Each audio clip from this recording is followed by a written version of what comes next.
Hi, I'm Rachel, and this is my AM reading video for Friday, April 9th, 2021.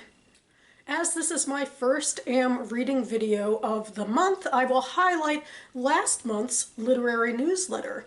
I write a literary newsletter on my blog every month wherein I highlight snippets of the Goodreads reviews for every book I've read.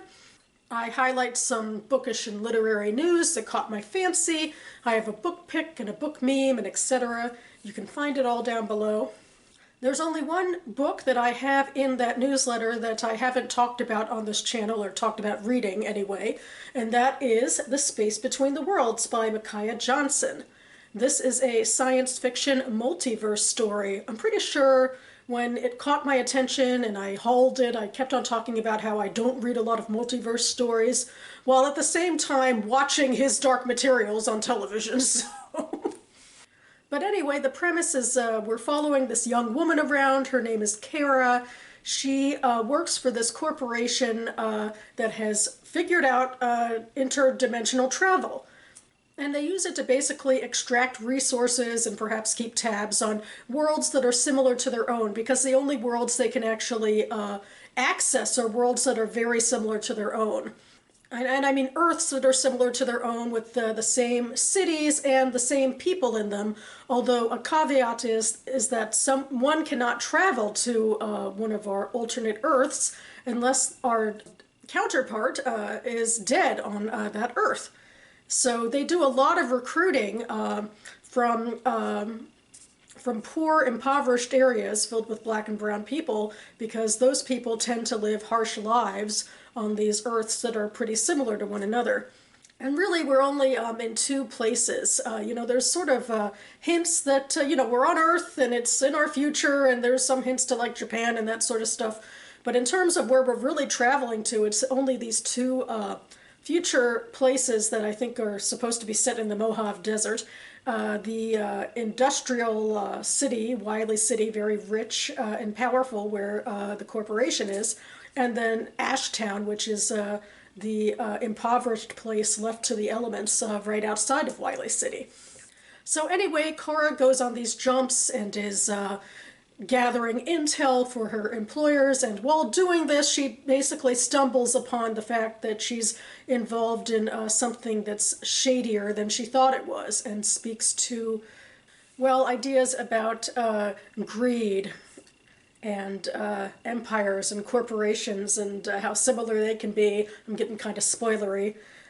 A lot of what Kara thinks about while jumping back and forth between these worlds is about inequality on its surface as well, because of her own upbringing in these places, and she gets to probe the different ways that she died on most of these worlds, and how they're tied into, in large part tied into the cruelty of the life that she and her family are experiencing in Ashtown. I mean, obviously there's more specifics to how she died than that as well, but it seems to be an overarching theme considering she's dead on so many of these worlds. It also goes into the idea of nature versus nurture, and who makes you who you are. I feel like Johnson walks a line that I appreciate here, where she gives credence to both. Like many of the different Karas, or they have different names, on these different worlds, have slightly different, if they survived, different personalities based on the nurture of how they grew up. But there tends to be, some sort of spark about their nature that, like, even if they've never dealt with cunning or dealt with kindness before, that's still within them, and is a way that they might react to certain situations if their, realities were a little bit tweaked, which is obvious because that's how their counterparts reacted with slightly tweaked realities. I feel like I'm bumbling around with this, but I actually found how Johnson explored this topic to be really fascinating. I really liked how she explored the idea of identity, and interspersing that into both our individual lives and into the broader societies in which we are born into. That being said, it's strange because there really isn't the type of world building in this that I usually like. I'm finding, I guess, with science fiction and fantasy that I'm more particular than I once even thought I was, and I love Maximus stories where there's a lot world building behind these places. And even though we get a lot of history about Wiley City and Ashtown, it just feels so small. I mean, we're talking about Earth, for Pete's sake, but we're only talking about 2 cities or, 2 locations in it. And it just felt a little disorienting in that way. Like, what's going on with the rest of the planet?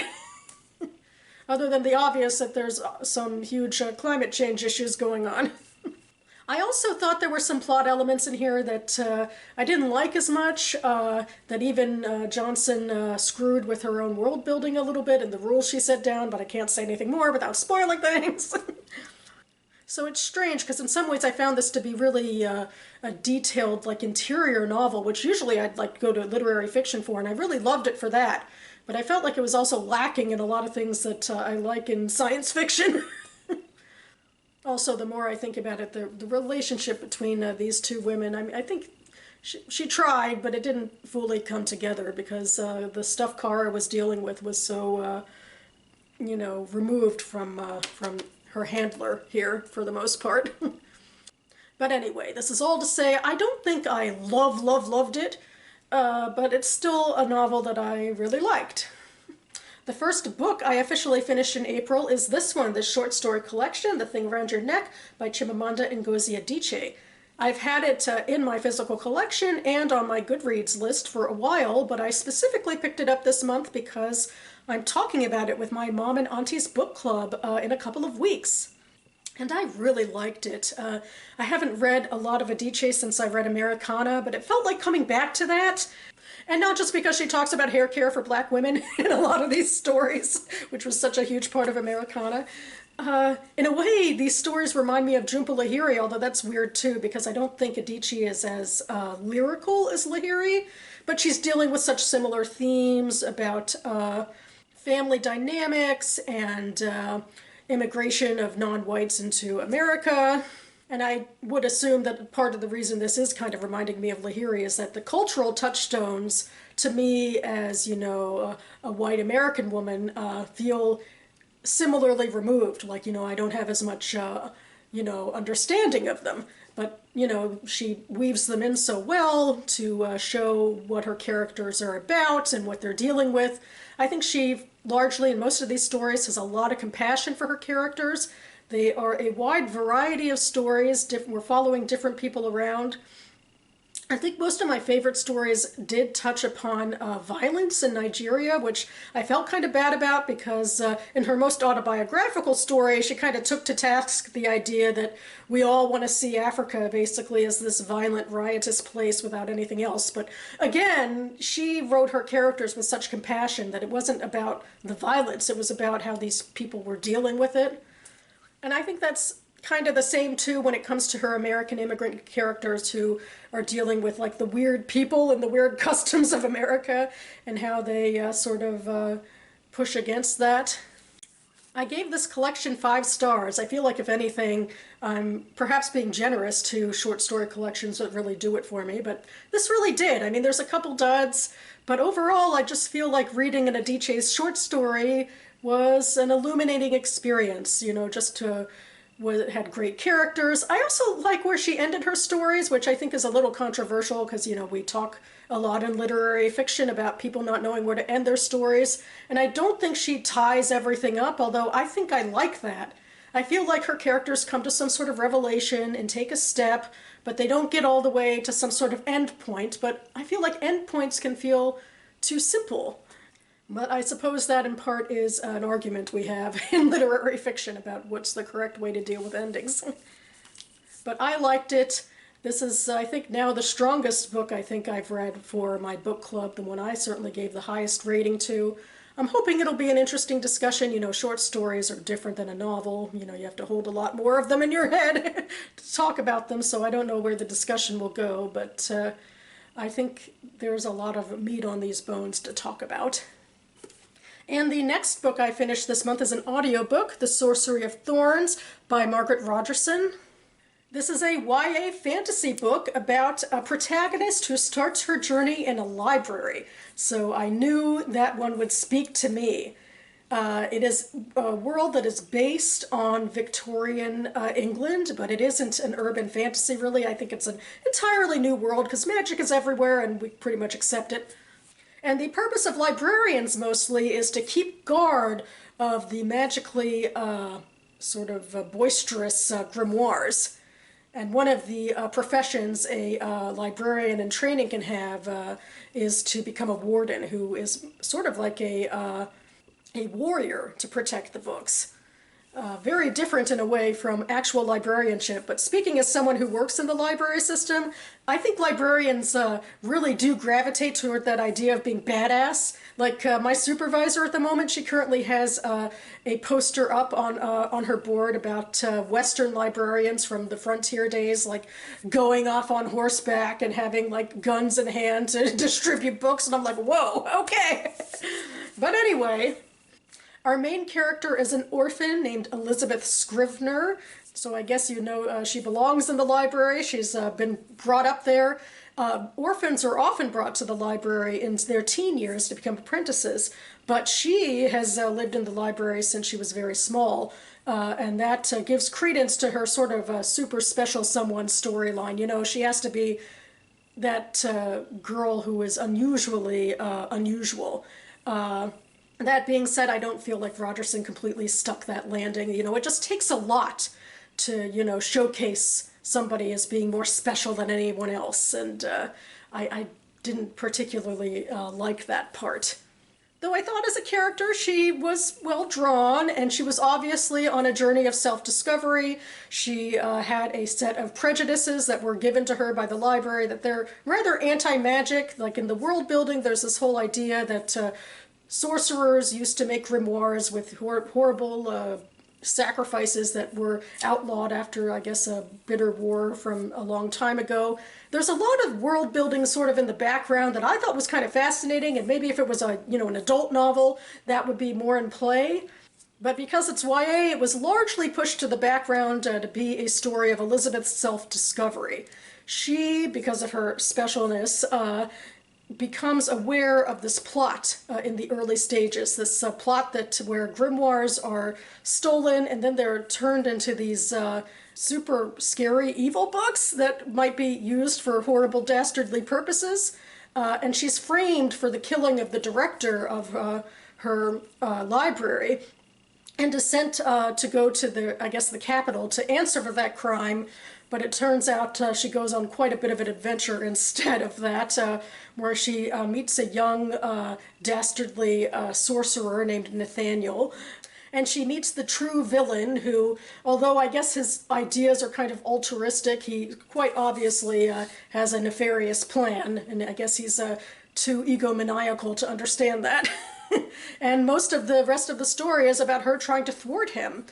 And it's a fun story, you know, there's twists and turns, although I think by the end it kind of drags a little bit, but, you know, as somebody who does like fantasy and fantasy, there is certainly a lot of fantasy in this fantasy, so I like that. And I do think the characters were, you know, fun enough to follow. But I think it falls into the traps of some YA fantasy of just being so obviously centered on Elizabeth that everyone around her is such a dolt. And I don't like that very much. The fact that Elizabeth is so obviously the only person associated with the library, at least so far as we can tell, that seems goes on a journey to question what she's been brought up with, and that, you know, the world is actually a more complicated place than she was led to believe. But it's also, you know, the adults, all the adults believe in this, like, rigid black and white universe.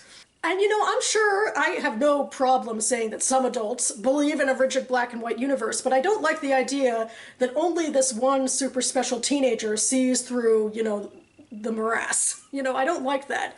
I prefer books, including a lot of YA fantasy books, where they meet up with, you know, groups of people, you know, who are revolutionaries, so that it's not just, you know, the one super special chosen one. It's a group. And I really do appreciate the realization that Elizabeth came to at the end of the story regarding the power of knowledge that's been contained in books and accumulated over long periods of time. But in a way, I feel like Rogerson worked against herself because absolutely no one except for Elizabeth was actually using that knowledge in a complex way. But hey, at least the message was there and the cool libraries were there, so I'm still giving it a bit of a thumbs up. Next, well, I think I'm about 3/4 into this one. This is How to Sit, a memoir in stories and essays by Tyrese Coleman, which was a PEN America finalist for one of their big awards. It's also published by a small press, a local Baltimore small press, Mason Jar Press, which I will link down below. So these are short stories and essays by Tyrese Coleman, largely about her childhood up to her adulthood, living in Southern America, although I know now I believe she lives in the DC area. I'm not sure if she always did, because these stories are very close cropped to the surface. It's really about relationships a lot more than geography. But anyway, I have mixed feelings, I think. I think the stories really pack a punch. She has a strong voice, as in how she wants to show her characters. You know, they have, strong actions and strong dialogue amongst each other. Perhaps it gets a little bit repetitive, but, when you're looking at your insular life, that often seems to be the case when you're trying to make sense of it. I can't really tell the difference most of the time between the stories and the essays, and that doesn't necessarily bother me. I think this is another issue that's jumping up in literary fiction about the blurring of those lines. And I don't necessarily mind it. I think in stories such like these, it's sort of expected that these very dashed off stories are at least highly autobiographical, if not straight up memoir. And they tell truths about who we are to one another, and I think that comes off on the page. But I don't think this is my favorite type of short storytelling. I mean, I prefer the Adichie short stories because they're much more fleshed out. You get, characters and their interactions, and also larger cultural issues in longer stories. And overall, I think I like longer stories to shorter stories. I don't hate this collection, and I even feel like it's maybe something of a mood read, that in some circumstances you want to just read something quick that packs a punch about this is who you are as a person and your relationships and who you are in your life, and this collection would do that. And it's also very short. I mean, I just started it this morning, and I've been working all day. But I figured I would talk about it now, and maybe I'll bring it back up next week to talk about the finale and how I feel this ended. But in the meantime, I'm enjoying it, I'm liking it, but it's not my favorite cup of tea. That being said, small books is a reason that I can justify getting to 10 books this month, or at least I hope to. And I have to finish that one pretty quickly, because next on my docket I have Our Bodies, Their Battlefields, War Through the Lives of Women by Christina Lamb. This is a book that I am reading for the BookTube Prize. I am judging the quarterfinals Group C. And I just talked a couple of days ago in a video giving preliminary thoughts about each of the books, and I figured I should get to this one immediately because it's going to be a tough one. We're talking about war and rape and the treatment of women, and I'm hopeful it'll be good, but I also figure I should like to get it out of the way as well. But anyway, that's all I want to say here about this book, because I don't mean to discuss it in a lot of detail. I need to keep mum because I am judging the prize. But if you want to hear more of my thoughts or hear more about the BookTube Prize, I will leave links down below. So that about covers it for me. Thinking this is a longer video than many of my Friday reads, because I'm simply talking about more books, because it's been a while since I've done one of these. Next week will probably be a bit shorter, but we'll see. Meantime, spring is slowly coming to my area, which is nice. Today was actually overcast and a little colder, but overall we're getting warmer and sunnier days, so that's really nice. And I signed up for my COVID vaccine, which I will get the first dose of on Wednesday, so I don't know, I'm a little bit nervous. I just feel like this whole thing makes me nervous just because it's all so new and scary, this virus and this vaccine, but I know that it's going to be good once I get the vaccine and help bring things back to normal, hopefully, slowly but surely. If I do get sick from the vaccine, at least I'll have plenty of reading material, so there's that. And I'll be back on this channel later in the week with my page 112 tag, because of course I have to add yet another book to the TBR. I did say I'd try to get to 10 this month. So I hope all of you are settling down for a nice weekend as well with reading or other pursuits. Thanks so much for watching, everyone, and I'll see you next time.